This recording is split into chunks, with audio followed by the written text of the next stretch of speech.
Hi, this is Melanie, and I am doing a quick little reading here. I am inviting you along with me as I create some spreads. I have a spread that I learned from Farrell Humphrey in doing her Wild Kabbalah class, and that spread was what I now call the partnership spread, which is based on an ace 2-3 of a particular suit. So you choose a suit, and then you do a reading for looking at a particular situation in that suit. And so the ace represents a partner of partnership from whatever your spiritual source is.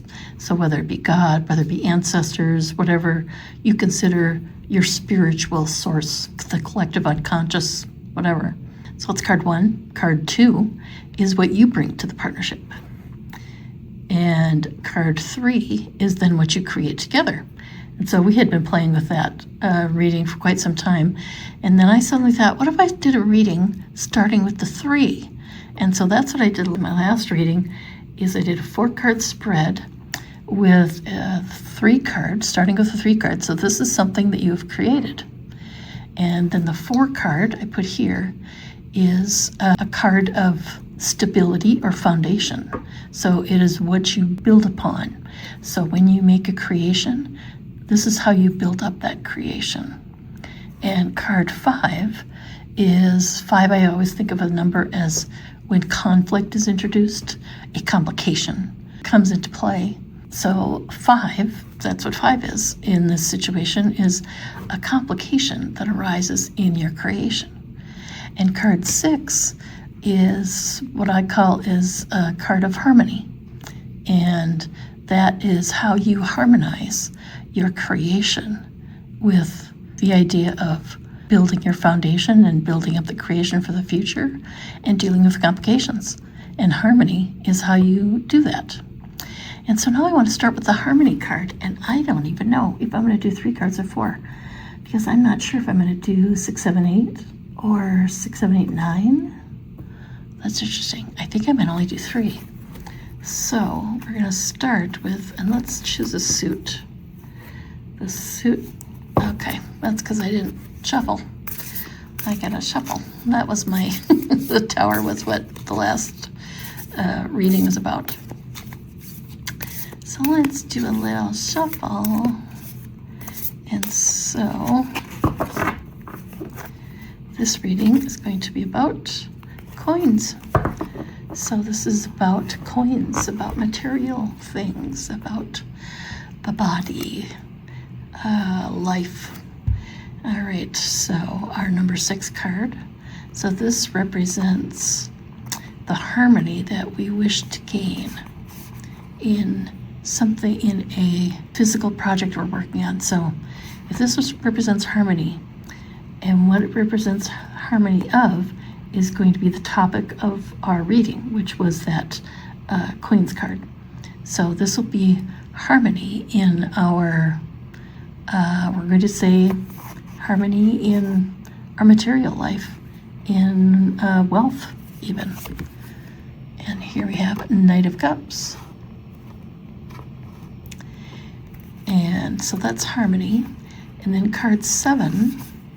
7 I would do as a card something spiritual that is boy, that's interesting. So would it be communicated or something spiritual that enters your life as you, if you harmonize? Here is what spirit comes in, and that's the Emperor. And so card 8, I think of the 8 position, the word I'm going to use for it is control. That's where we're trying to get control. Mastery is another word that I've seen, but I think I like control of this. And this is how we either take control, what is being fought for control, and that is the Hermit. That is interesting. So our 3, so we're starting with, how do we harmonize our wealth? That's as because it was the coin suit. How do we live within our means, basically, and live a balanced life? And the card there is the Knight of Cups.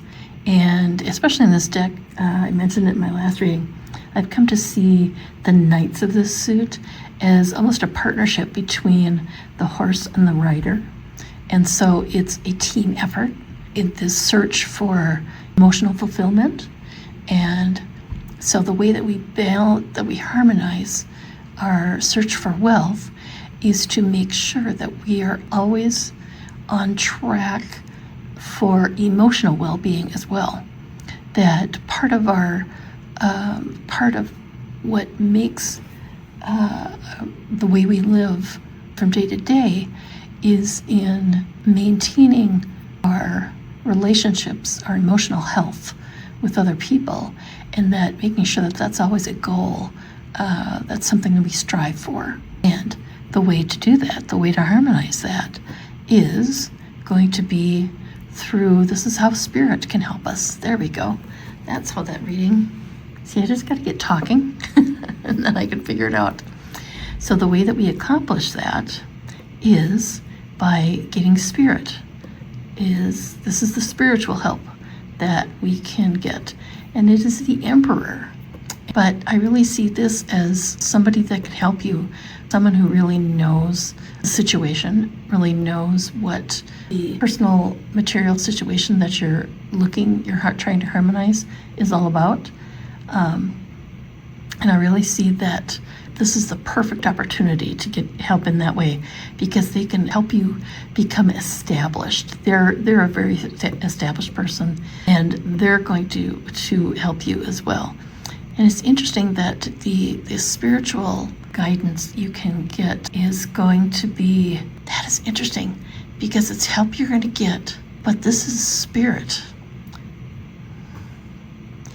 I wonder if this is another point that, and this is changing because I'm developing this spread as I'm going.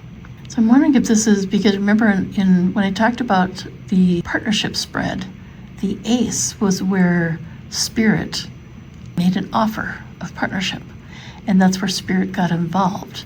And I feel like this is another point where spirit gets involved. This is almost like spiritual advice. Maybe that's what this position is spirit. This is spiritual advice. So spirit is saying, good Lord, get help. That's what spirit is saying. So that's what this position indicates. And position number 8 is, like I said, is control. And that is the Hermit. And these can almost seem, it's interesting. I talked about a partnership here in the Knight card. I almost, the help that you get that is going to help get control of things so that you can do it on your own. You have to get help before you can do it on your own. You can't get to this position by yourself. You have to get help in order to be on your own. Just like anybody, kids can't live on their own from birth. They get help first. They have a parent who helps them grow up. And so in this situation too, perhaps this is a new situation for you, and that you're getting into a new job, or a new lack of job even. Sorry about that. So you need to get help first in order to be able to do it on your own and get control over your situation. And so there we go. We're at our time limit. That was fun. We did a fun little spread there. Thanks for listening to me as I talk through this spread. And I will probably do another one now. We're at the 8 card. And the 8 is control. So if we do another 3-card spread that starts with control, we would get the 8, 9, and 10. So control, maybe that's where mastery is. Maybe card 9 is either mastery or abundance. And 10, I always think of the 10s as legacy. How do you move on after you reach the pinnacle of your goals? So there we go. Well, thanks so much for playing tarot with me. Stop back again.